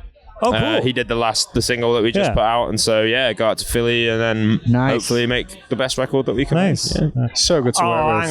Hang on. Wait, a band from Wrexham is going to Philadelphia. That means Rob McElhenney has to be involved. Well, he followed us on Twitter. So, X. Yeah. Who cares about that anymore? Yeah, followed us on Twitter. Well, the aim is like we want to. I think we're going to end trying to do Wembley at some point. But like we've kind of done Wembley as support bands. Always the fucking exactly. Let's do the fucking race course, man. Let's do it. Wembley. Like it's from a band's perspective, Wembley isn't that sick. Like it's good to do if you're headlining and you're like sick. Check it off the thing. But it's not that nice of a venue, really, is it? Like it's you get away with the idea of like Wembley is when you think of Wembley Stadium, don't you? And it's like, do you know what I mean? Played Wembley, yeah, played Wembley. Oh, did you? Arena, yeah. So the pub next to the stadium called the Wembley. I mean, I get that you tick it off on the ladder and all that stuff, but it'd be way cooler to do the race course, though. 100%. Cooler. So you could have fucking Deadpool come on and lead you out. Let's do it. Let's go. Any of it. That'd be fucking fantastic. We don't need Deadpool. We need fucking what's his name? The fucking absolute Wrexham pisshead mega fan who's been bootlegger. We need bootlegger. Do you know what? No. I saw him, right? There's another one who just turned up my For You page, right? Bootlegger. And every time I see him, I'm like, oh, he's going to kill all his family any day now. Or they're going to kill him. Yeah, or any second now, something's going to happen with our family. We'll get him out. We'll get him because I think Deadpool might be a bit. It might be like winding the link a little bit, But Bootlegger, I think is more. I think Bootlegger would do it for a crate. Honestly, I think if we give him a crate of beer, of his own beer as well. He gets for free. He just told him, we bought you this. Do you want to come on stage and introduce us? Oh, fucking do it. But jeez, Bootlegger would be great. But we'll do it. We'll do it one day. It'd be a decent size. I think. Have you thought about having like a bootlegger rap in one of the upcoming neck deep songs you write in? Getting a sample of him would be good. Yeah, we could get a sample of him for sure. Over a song, There's a couple of really good quotes of his. One of his mates, actually, a quote I always put in now, one of his mates has got almost like, if we fucking lose, I'm going to go home and fucking smash up my fence. And someone put in the group once, they took a couple zeros off the tour profit. We just done a big headline tour and we're like, we're fucking make some coin of this. And someone in the group took a few zeros off it, and I thought they were talking that we profited hundreds of pounds. And I was like, did we really make that? I was like, I was about to go fucking smash my fence up. Start smashing fence panels. You can just imagine some pisshead from Wrexham smashing his fucking fence up. Well, Wrexham's a great place, man. Yeah. It's beautiful, full of weirdos, but lovely. Yeah. But dude, it's always a pleasure to talk to you. Thank you for taking the time. Thank you. I really enjoyed the show last night, and I can't wait to sing along some more. So, hopefully I don't have to go and fucking smash a fence up if it goes bad. If it goes badly, I'm going to fucking smash my fence Bring up. a fence on stage and start you should have a backstage fence ready post-show to either just walk past it and be like, survived another day fence, and then fucking just beat the fuck out of it one day. Such a good idea. The anger management fence. Yeah, like therapy. Yeah. What do neck deep do for therapy? Punch a fence. Smash my fence up. You look at my garden, it's just fucking panels everywhere. Just fucking planks of wood everywhere. Splinters of wood. Just been smashing fences all day. Good end. Cheers, boys. Guys. Sappenin. Yes! Right now we are joined by the fantastic Steph and Paul from Grey Wind. Hello. How are you guys? I am amazing. This is the best day of my life. Exactly. The best day of your life. We put on the greatest show of all time earlier today. Honestly, I felt like Jared Way on that stage. Well, I felt like The Edge or Jim Core in some way. The Edge. Not a delay. It was just delay for hours and hours and hours. Remember when he fell through the stage? Yeah. Thank God that didn't happen for us today. But no, it's We're been, from Ireland if the listeners don't know. All right. we're not just obsessed. Yeah, makes sense. They're actually American pretending to be a Hey, y'all. like a lot of Americans do. They want fans that tell us that they Like, have. I'm Irish. We toured all over the US last year, and after every show, they bring out their birth certificate saying how like they're 1% Irish and stuff. We love it. We love it. Yeah. No. Oh, keep doing it. We love our fans. No, we do. yeah. My problem would be if people were like coming on to me and going, "Oh, I'm 20% Welsh," I'd be like, "It's nothing to brag about." Sean, I'm 20%. No, I'm not. No. You don't want to admit to that. I'm 5% Welsh. Yeah, 20% stupid. That's like saying. But yeah. But guys, like, let's just take a moment. We're here. You're playing live music. You've been playing live music for the last year. Like, at one point, you didn't think that would ever happen again. I know. I know Steph told you guys the life story, and it was like traumatic. You mean like so many snakes in this industry? I've seen like 24 today. I've seen too many this week. Yeah. But yeah, it's been like we feel so grateful. You mean getting to achieve things like we were told 2 years ago we'd never play in America. We've toured it all last year. I was told we'd never play Slam Dunk again by people that are seeing me at Slam Dunk. Yeah. You mean, I hope And they they've will given not us that upset. awkward look. Yeah. And that's why our new single Killed All My Friends is just, it's all about that. You know? great. So, Yeah. But how is this kind of era of the band being, right? Because Oh you my have been God. very busy. You've been back and forth to the stage recording and tours. You've done the Medina Lake run. You've put out loads of tracks. Like, it feels like you're getting that second lease of life that you should have had years ago. Thank you. Yeah, it's been insane. Honestly, it's been the best year. I keep saying the best day of my life, best year of my life. But it genuinely has. And that's even just down to our fans. They've given us a new life. They've helped us. We wouldn't be sitting here right now with you guys if it wasn't for our fans. And I feel like a lot of people forget that. I think people think, oh, I need to have a manager. I need to have a label. None of that matters if you're if you don't have fans that give a crap about and you. even like we see there's so many bands that complain about social media. Oh, I didn't do this to be like a social media influencer or whatever. It's like, but literally all you have to do is go online, post your song. This is what an Irish emo rock band sounds like. And our life changed overnight. We're not people. I think a lot of bands just complain all the time. Yeah, they love to complain. They love to complain. So literally we feel very grateful to be here, and like so many dreams coming true, and it's just by being authentic and We real are to so ourselves. back. We are so back. Like you mean. No, it's great to see. It honestly is Thank great you. to see. Thank because you like, so yeah, I much. know how much you guys have wanted this as well. Yeah, And, like, it's so even just being back yesterday when we arrived, I was like, oh my God, wait, we're back. Oh God, we're back in it. We're back in the pit. We're back in the snake den. But no, it's great though. I love it. And walking out the last 2 days to a packed tent and people singing, people wearing our merch. It was just, I'm gonna cry tonight because I'm just so grateful. There was times when I didn't, like you said, I didn't think we would be able to do this. I thought we were like blacklisted, to be honest. Yeah, we were told we were. Yeah, we were told. But again, we are so back. So even like we opened the Key Club stage today, and like walking out, like if there was just 100 people there, we're like honored to play in front of anyone's amazing. But to walk out and see a packed tent at 11:55 is like amazing. Irish flags in the air. Yeah. You know what I mean? So it's an incredible experience. Amazing. Yeah. Lovely. Yeah, that's what we like to hear. Hell yeah. But as well, I feel like, Casey from the Wonder Years has done such wonders of just building up your confidence again, right? Yeah. I think he's been the perfect person to come in and put an arm around your shoulders. Yeah, I remember the first Zoom meeting we had. We didn't even know he was going to manage us at first. We would just ask him for advice because I know he does artist coaching and stuff, and we just wanted to tell someone this is what's going on. Can you maybe give us advice or whatever? And then he was like, the next day he was like, I want to manage you. And I've never asked a band that. He never had managed a band before.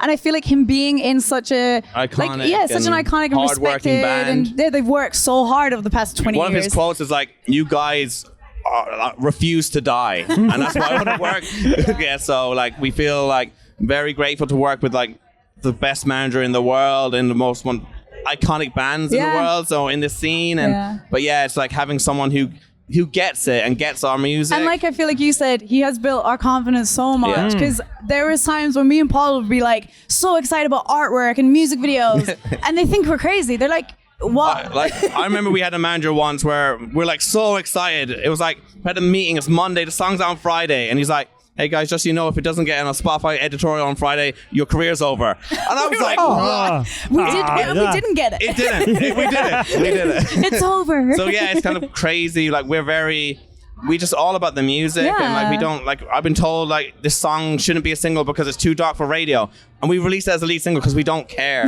We just want to like create the music that we've always dreamed of creating. I never want to kind of change ourselves for TikTok or for radio. Because you can tell when someone that's written for TikTok, or like our debut album came out in 2017. And those were the songs that went viral for us, and we feel so grateful for that. It was like we emo. So everyone's an emo and pop punk band now. Everyone's suddenly emo. Yeah. So Except for you guys. You guys are great. Even all the punk, all the punk bands have become emo. Like, what? Oh my God, it's crazy. yeah. It's crazy. Yeah. They're using it as like a buzzword now. And I'm like, wait, I got bullied for this. Yeah, exactly.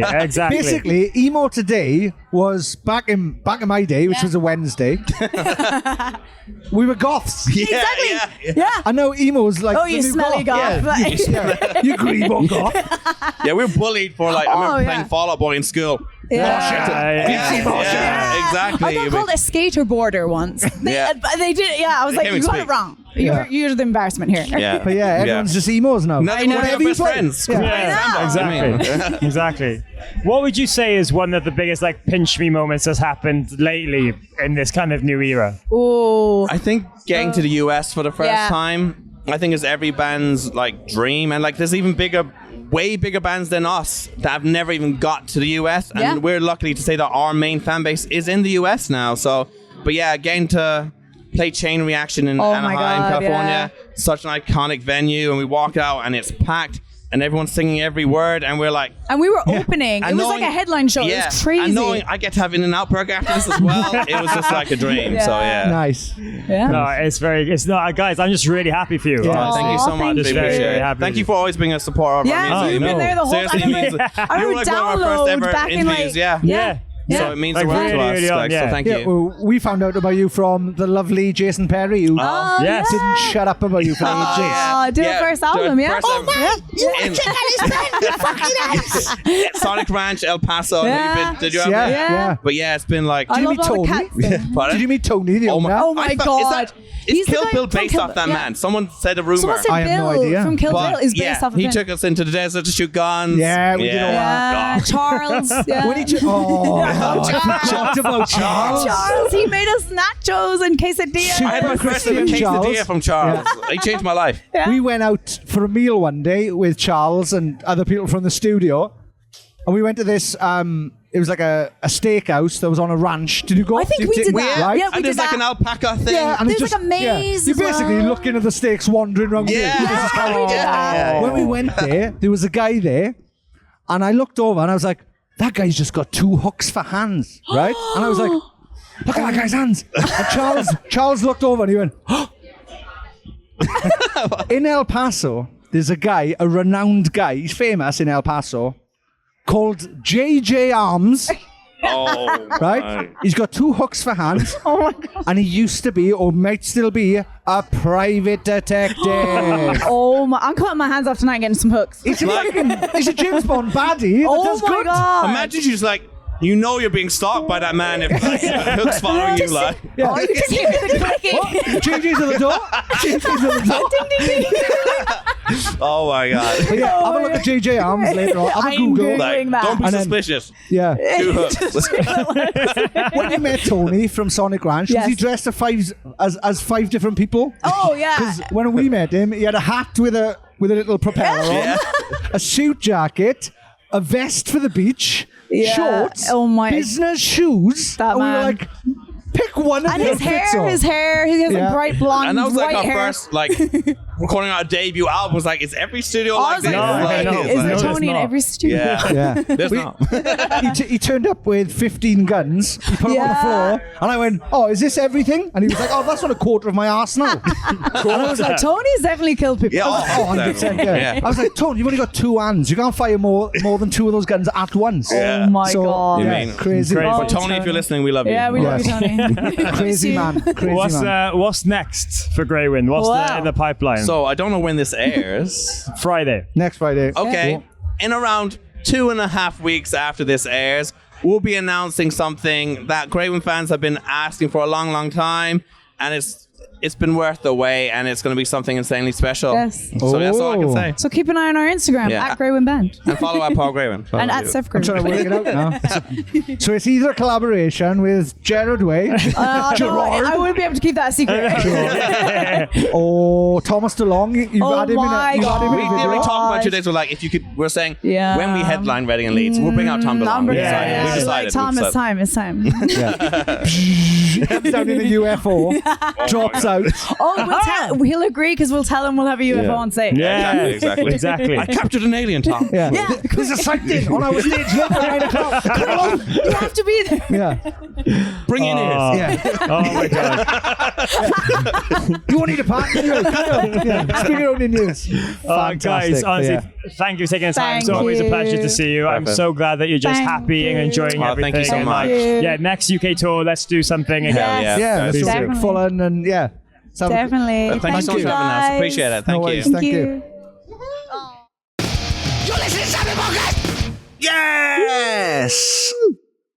That was Slam Dunk 2025. Congratulations to the promoters for another successful event.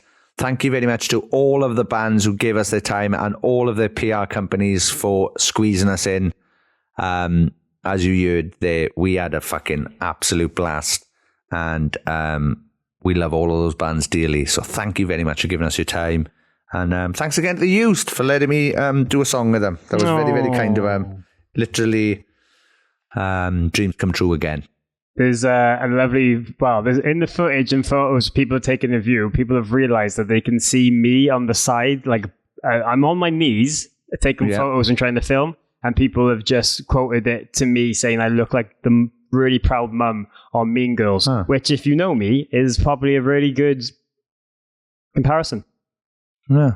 It was wonderful times. Great to see the boys. And yes, there's a lovely moment during that. Me and Jeff were both sat on the same beanbag. Very, very. Some would say a lot of people are saying they were sat too close together. We were literally cheek to cheek, like Lady in Red. I don't know. I'm losing my mind. It was a great start to our festival season. We're going to be so busy this summer. There's so many things going on that we've announced, that we might be able to announce in the coming weeks. Just loads of things. So this is a perfect start. And we want to hear from you. What did you enjoy about this episode? What do you want us to do later on this summer? Let us know at Sappenin Pod on Instagram.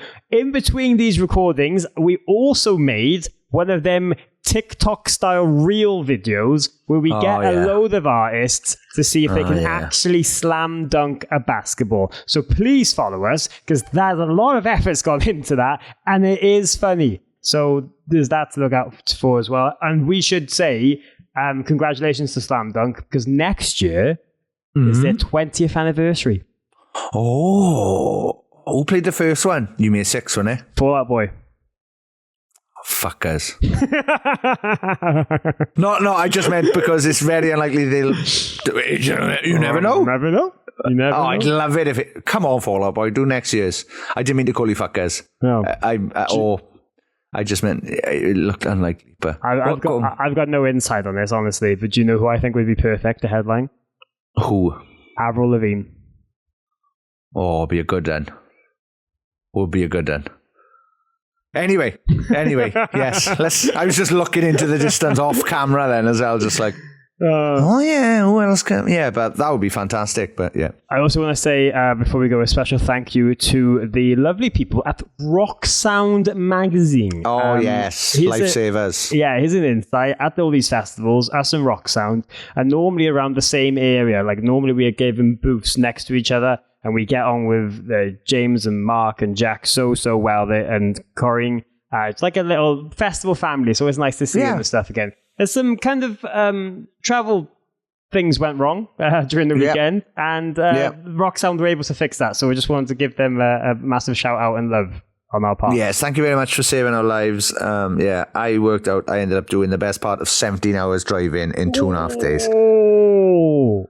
And my back still isn't right. But yes, it was a wonderful weekend of as you've just heard, fun and great content, and just making connections for the future so we can do full-length podcasts as well is always a good idea and a great time. So thanks again to Slam Dunk and everybody involved with getting to make this episode this week. Yes, head to emos.dead.com/sappening for a new feature on their website. We get to see our faces. If you head to this description of this and every episode, there's loads of names there from our Patreon that we'd like to thank, because without them, this podcast wouldn't exist. We wouldn't be able to go to these festivals, and you wouldn't be able to laugh along. So go and sign up and join the community for all the other events across the summer. But as always, Sean is going to give them a massive shout out to the elite members of the Patreon. Those are the lovely people occupying the top tiers.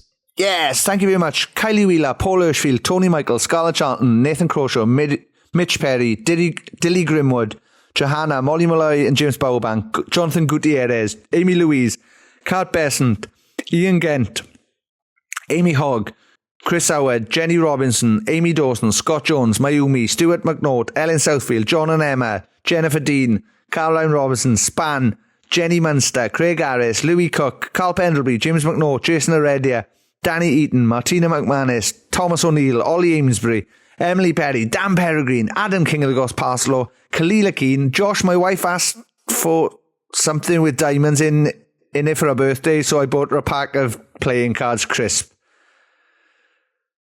Thank you very much, Lavender Lee Martin, Sofia Zuravska.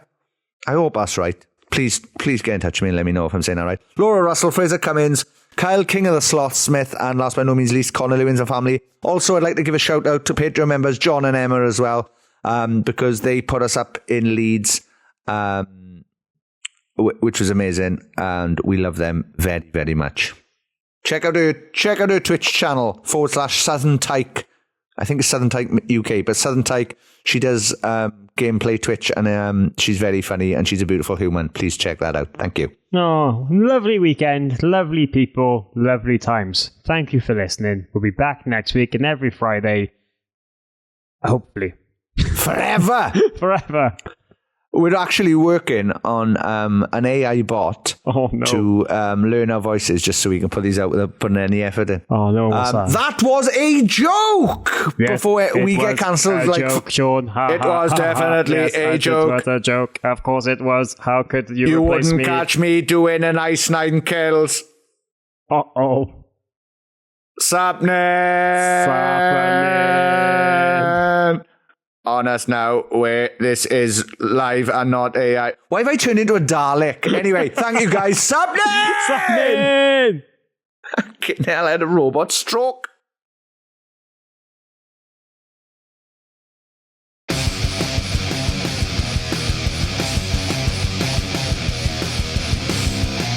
You're listening to Sappenin Podcast with Sean Smith and Morgan Richards. Thank you very much for downloading this podcast or streaming it, or I don't know what else you do with podcasts. Thank you very much.